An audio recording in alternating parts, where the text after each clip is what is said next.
So I did what I call an ingredient sprint, meaning I baked with black cocoa over the span of a couple weeks to see how much I could learn. And the gist of it is that black cocoa messes with the pH, plain and simple. And this messes with so many things, more than I previously thought before I started this sprint, and a few of them were actually pretty surprising. So I'm gonna share all my key takeaways from everything I baked. And I think you'll find this useful not just in baking with black cocoa, but in understanding the fundamental mechanisms of how ingredients interact when you bake with them. So I started off with a recipe that I thought would be the most straightforward, and that's transforming my fudgy gooey brownie recipe into a black cocoa version. My first batch was incredibly bland and flavorless, and not only did they look like bricks of charcoal, they tasted like them too. What happened to my beautifully crackly top that I worked so hard to get last year? But since I had spent so much time studying brownies last year, I knew approximately the direction to go. When you change the cocoa powder in a recipe, you are making a huge jump in the pH, sometimes moving from 5 to 8, which doesn't seem big, but remember the pH scale is logarithmic, meaning each whole number represents a factor of 10. So I've adjusted my batter to something that was probably somewhat acidic or neutral to more alkaline, perhaps even 100 or 1,000 times more alkaline. Now last year I did research on that crackly top or skin on a brownie. That comes from a saturated sucrose solution that crystallizes on top. And during that research, I had remembered looking at various causes of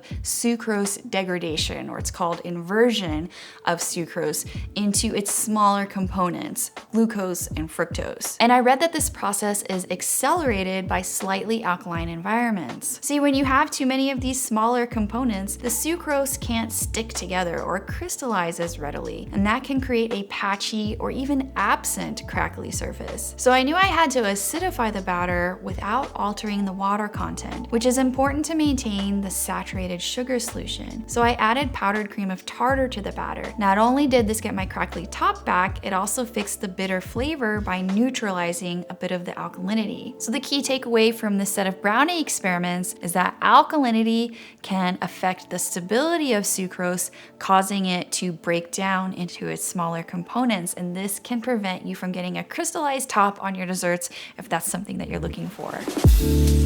Next up are my black cocoa double chocolate cookies. And you're gonna see a trend here, but I have my regular double chocolate cookies, which are made with Dutch processed cocoa and dark chocolate. And I wanted an Oreo version of this cookie by just swapping out the Dutch processed cocoa for black cocoa. But when I did that, the cookies were runny blobs that spread all over the pan. So it's affecting the structure of my cookie. And I knew I had seen this somewhere before, but in my cakes. I had a chocolate cake recipe that I did a simple swap of Dutch process to black cocoa, and the cake almost disintegrated and crumbled in my hands whenever I tried to play with it. So I did a simple test. Look what happens to the spread of these cookies when I just change the type of cocoa powder. The first cookie uses natural cocoa powder, which has an acidic pH. Next is Dutch processed, which is mildly acidic to neutral. The next one is a light black cocoa powder, which is kind of a brown black, and it's alkaline. And the last one is a dark black cocoa, which is slightly more alkaline because it's very, very black, and it caused the cookie to spread the most. So how is the change in pH affecting how a cookie spreads? Well, my cookie recipe contains eggs, which normally helps create structure or a kind of like scaffolding in baked goods. Alkalinity, which is caused by darker cocoa powders, changes the charges on proteins. And you can think of these egg proteins like slinkies that are held in a certain shape by these tiny magnets. Now, when the pH changes drastically, either goes up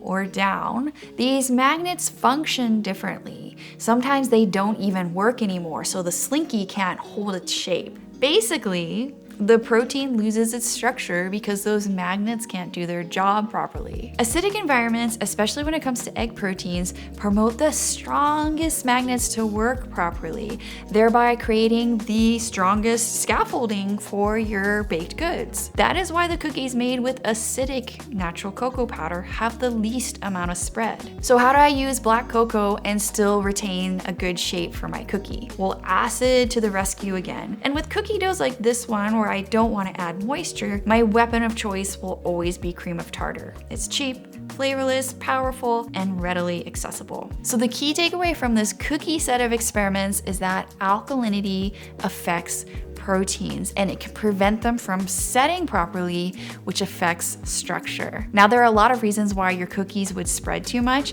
but if you think it's because your dough is too alkaline, add a bit of cream of tartar and see if that helps.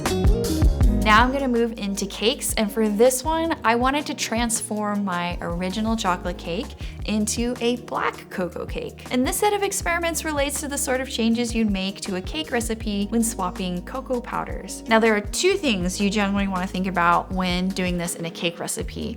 The first thing is how the cocoa powder affects flavor and how it affects leavening, or how the cake rises. Now these are gonna be very general rules, but the easiest swap is to go from Dutch processed cocoa to natural cocoa. Because Dutch process runs a little bit more neutral, it really isn't a factor in the leavening of a cake. So the changes you'll see will be due to the acidity that the natural cocoa brings, which usually works in our favor in terms of structure and flavor when it comes to cakes. Going from natural to Dutch process is a little more difficult because sometimes the acidity is required to react with baking soda to create lift in the cake. And so you have to do a little bit of tinkering by either adding another acidic ingredient to replace a natural cocoa or by using baking powder. Now the dicey part is adding black cocoa to this matrix. Usually what I tell most bakers is that you want to look for a recipe that is specifically tailored for black cocoa instead of doing a swap. And there are two reasons for this. The first is that it messes with the leavening in a very drastic way that's difficult to fix. Now the second big issue is that black cocoa has to be used with another chocolate ingredient to boost the cocoa flavor and to balance things out correctly. I sometimes get messages from bakers that say that, you know, they hate black cocoa, they're never gonna bake with it again, it tastes horrible. And I always wonder if it's because the recipe didn't tame the alkalinity of the black cocoa correctly. And in my cake, I like dark chocolate with black cocoa. I think that really brings out the, you know, like the deep chocolate flavor. I also use a fair bit of sour cream to neutralize the alkalinity and a good amount of salt so you get that Oreo flavor kind of coming through.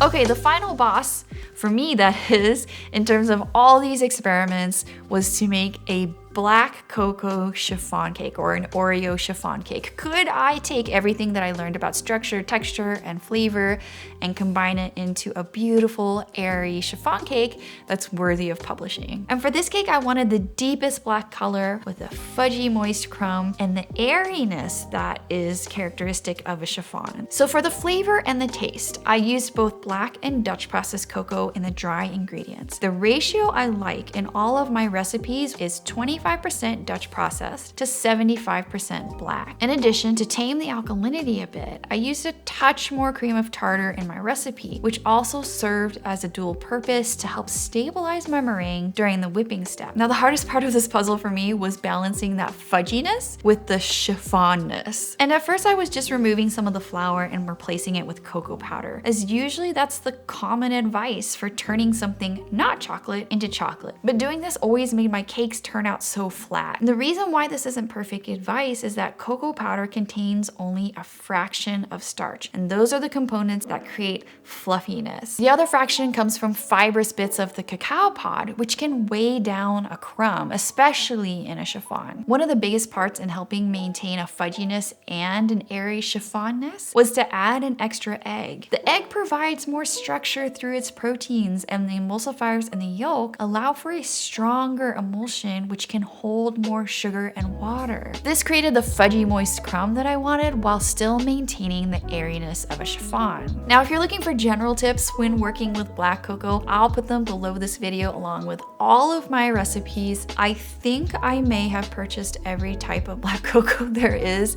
for a home baker to buy. So I'm gonna list some favorites based on the dessert type, and I'll also list some acidic ingredients that you can try if you're looking on refining or balancing a black cocoa dessert's flavor. Now, I realize this is only a partial study. There were so many other things that I wanted to explore if I had the time. For instance, I didn't even get into breads. Black cocoa cinnamon rolls sound amazing, but gluten comes from protein, so I'm interested in the effect that alkalinity has on gluten. Macarons. I see people use black cocoa in their macarons, and I always wonder if that has an effect on how the macaron set, since it's so highly dependent on the meringue. Yeah, so if you have any insights or experiences that you want to share with us, drop it down in the comment section below. I love reading about your experiments too. Crystallized layer of sucrose from a saturated sucrose solution in the brownie batter. And the two things you generally,